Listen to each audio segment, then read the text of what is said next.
Yo, what's up mga idol? Sama natin ngayon si Bughaw. So, papakita ko sa inyo yung bago natin kinabit kay Bughaw.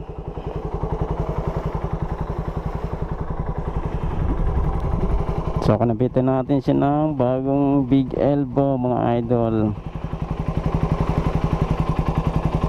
Bali, Daeng Cypher. Meron siyang logo. So, yung size niya mga idol, dito, sabi sa pinagbilan natin, 38 daw. Itong part na to. Tapos, pagdating dito, hanggang doon, yung 51. So, ganun din, may dugsong-dugsong din siya. Tigwell, pero medyo maganda yung pagkakatig niya mga idol. Malinis. Bali plug and play na yan mga idol. Bali kinasa na lang ng nakaganyan yan. Wala nang bracket oh. Standard pa rin yung pagkalagay niya. Tapos pinalitan natin ng canister. Kung matatandaan yun, dati nakakapit sa atin ay yung pang Gen 1. Ngayon dahil na umay na, pinalitan na natin ng pang new breed yata to, hindi ako sure, pero stainless canister yung tawagin ng iba. Tapos yung tip nya, imbis na plastic tip na nakalagay, itong metal lang, yung pinakabakal lang, tinanggal na yung plastic tip. Straight swap lang yan mga idol. Dito sa Gen 1 natin, naumay na tayo. Tsaka ito, ibang tunog na ito mga idol.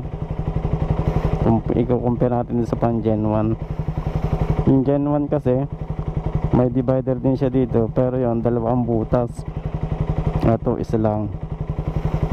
Hindi ko alam kung anong mas maganda sa dalawa, pero ang gusto ko dito kasi yung tunog, yung medyo may kalansing. Hindi ko na alam kung makukuha ng camera natin yung tunog ng, pero testing natin.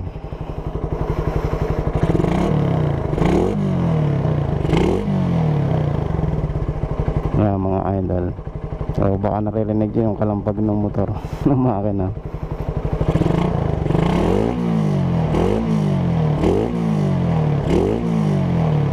Ayan, parang may nakakalansing sa loob. Yun lang. So ngayon,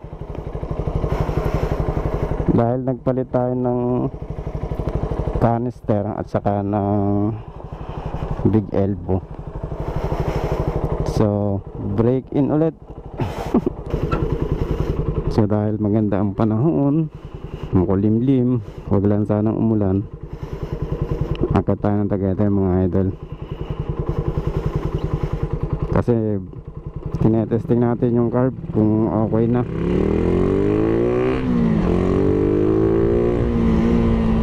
Nagpihit-pihit lang tayo ng hangin, hindi na tayo nag-reject.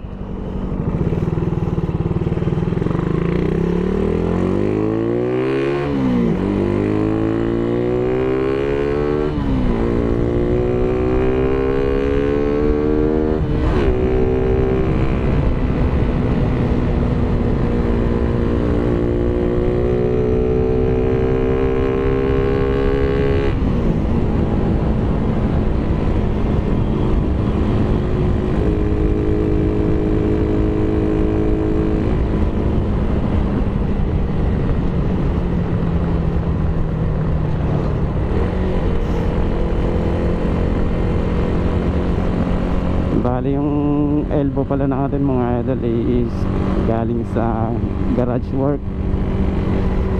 Doon natin nabili yan.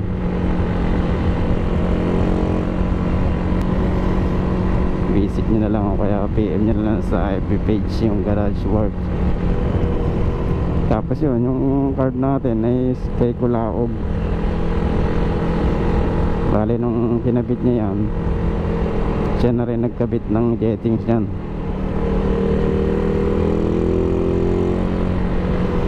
Ang jettings yan ay 120/35.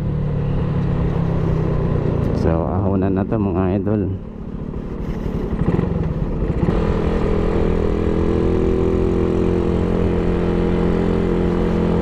wag umulan.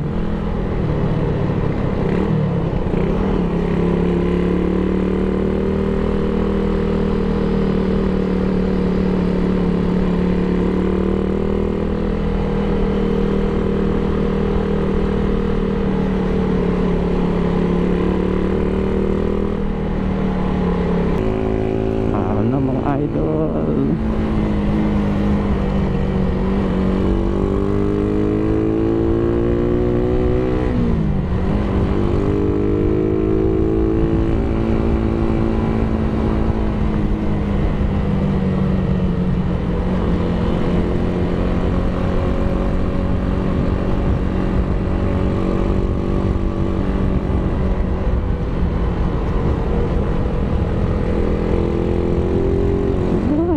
malaking truck po nabitin.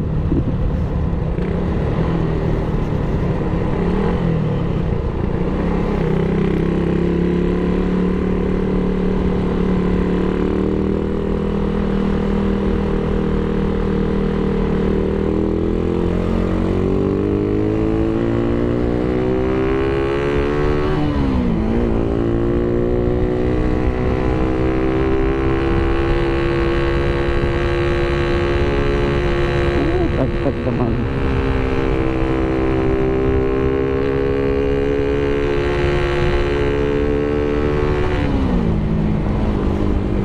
Lakas umahon ni Bugaw.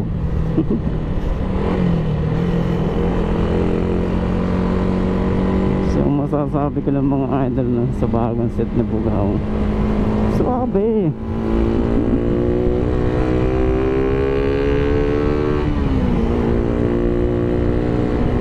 Hindi ko man natetesting yung top speed niya, pero yung mga arangkada niya, grabe. Late pa ng sprocket niya ito, tapos ang laki ng gulong. Grabe mga idol, ibang iba.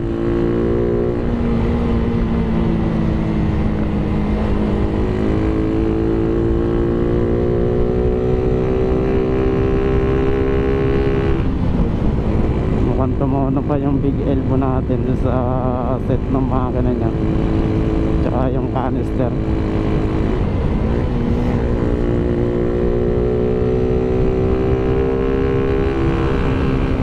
Pero ang alam ko, kulang pa sa tono ng carb na ito mga idol. Kasi ang recommended na carb dito 30, tapos flat slide.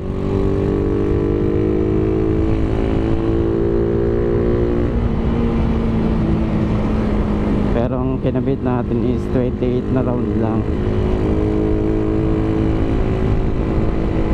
Mukhang underpower pa. Wala lang, gusto ko lang.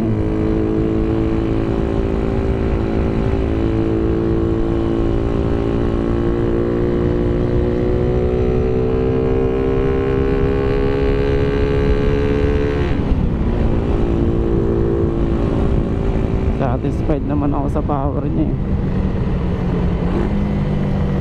Yung mga top speed naman kasi hindi ako masyadong ano dyan.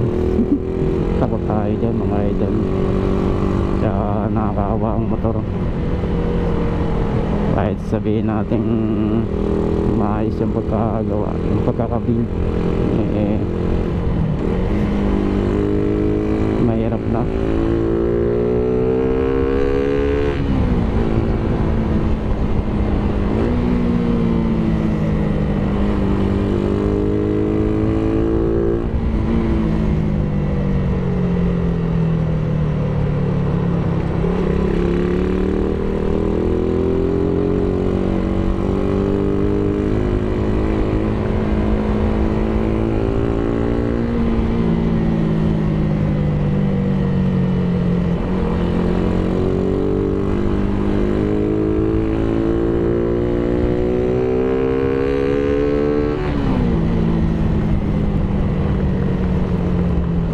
So masasabi ko doon sa tono ng carb, mukhang pwede na. Kasi wala naman ako napapansin na nagpuputol-putol pagdating sa high RPM. Pagdating sa 1 up to full throttle, mukhang wala naman putol, walang pugak. Tsaka sa low RPM ganun din naman.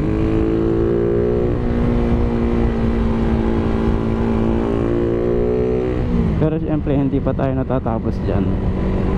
Kailangan pa rin nating i-check ang flag reading. Kung baka yun ang bottom line kasi sa pag-tune.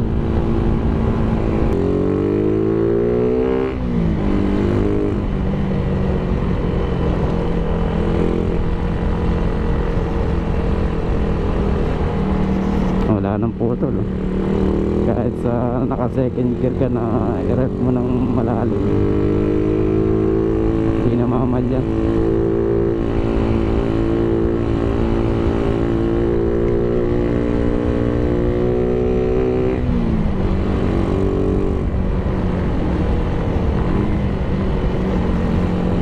Siguro goods na to mga idol. Sana balitaan ko na lang kayo sa next na update natin kung ano magiging sunog ng spark plug na rin. So sa ngayon testing pa rin natin yung elbow nya, enjoy lang natin yung tunog.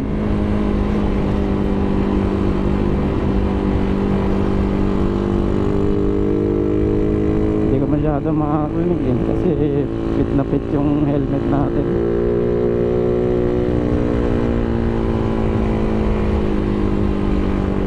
Naririnig ko to yung balaklava ko pumapalo sa helmet.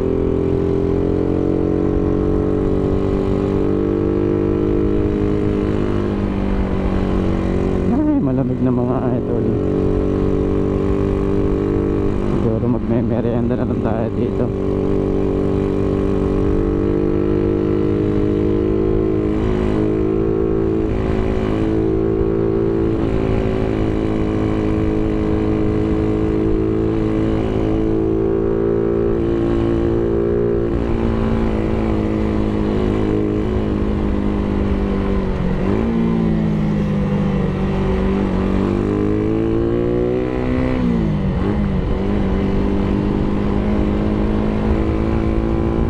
Sarap. Lubak lang.